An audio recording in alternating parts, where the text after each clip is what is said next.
Bonjour camarades, pour cette vidéo, je vais vous présenter un petit best-of des rooftops que j'ai eu l'occasion de faire à Hong Kong. Les rooftops sont des bars au sommet d'immeubles. Ils offrent alors une vue sur la ville, la baie et les alentours. On y va en général pour passer le début de soirée. La vue de nuit est magique. Je vous laisse en profiter.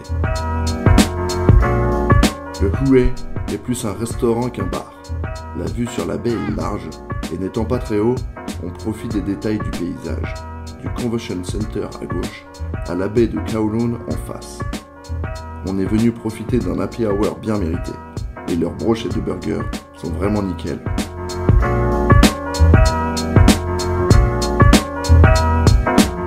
Le whisky bar du Star World Casino de Macao.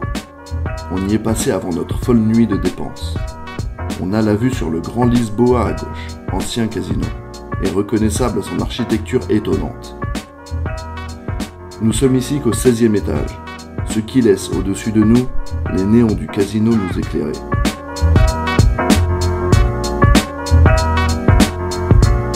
Là, on s'élève bien plus avec le TOTS de l'Excelsior, situé au 34e étage, juste au-dessus du Hue.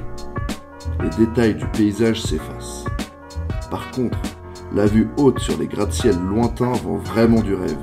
Les voitures sont toutes petites et l'éclairage des immeubles met en valeur le paysage.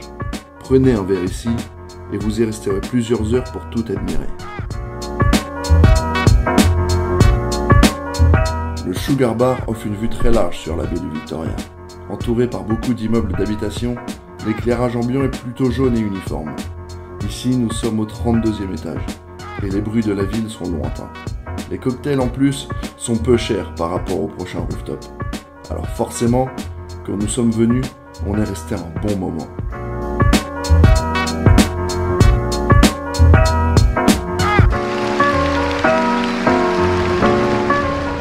Bon bah ça y est, là on va faire le plus haut, le plus grand, le plus beau, le plus fort. On va monter à l'Ozone. Alors oui, l'Ozone est haut, l'Ozone est beau et magique. Mais je ne l'ai pas classé en première position et vous comprendrez pourquoi après. Ici c'est la démesure. Le plus haut bar du monde à 490 mètres au-dessus du niveau de la mer. L'hôtel en dessous, c'est le Ritz-Carlton. Alors forcément, niveau déco, c'est pas des branques les gars.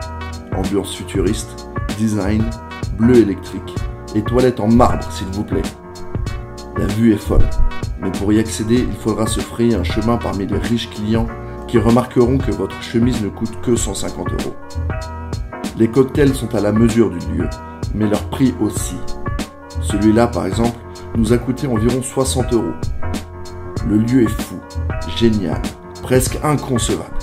Mais entre nous, pour un pirate habitué à dormir en hamac, c'est pas mon rooftop préféré.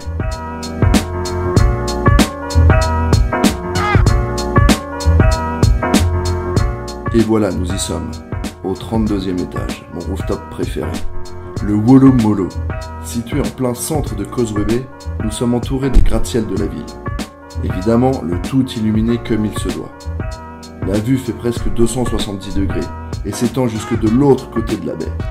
On voit aussi jusque Happy Valley avec l'hippodrome. Nous sommes ici au cœur même de Hong Kong. La vue est sublime. Il n'y a rien au-dessus.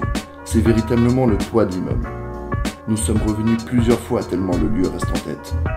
Le rooftop est fou et pas trop connu. Vous avez facilement de quoi vous asseoir et contempler Hong Kong à l'aise en sirotant votre Baileys. J'espère très sincèrement que ce petit tour de Hong Kong vous aura donné une autre vue sur la ville et vous donnera envie de partir en voyage là-bas. Je n'attendais rien de ce voyage, mais j'ai découvert vraiment des lieux magnifiques, des ambiances vraiment magiques. À l'heure où je vous parle, je n'ai qu'une envie, c'est d'y retourner. Bonne chasse, camarades.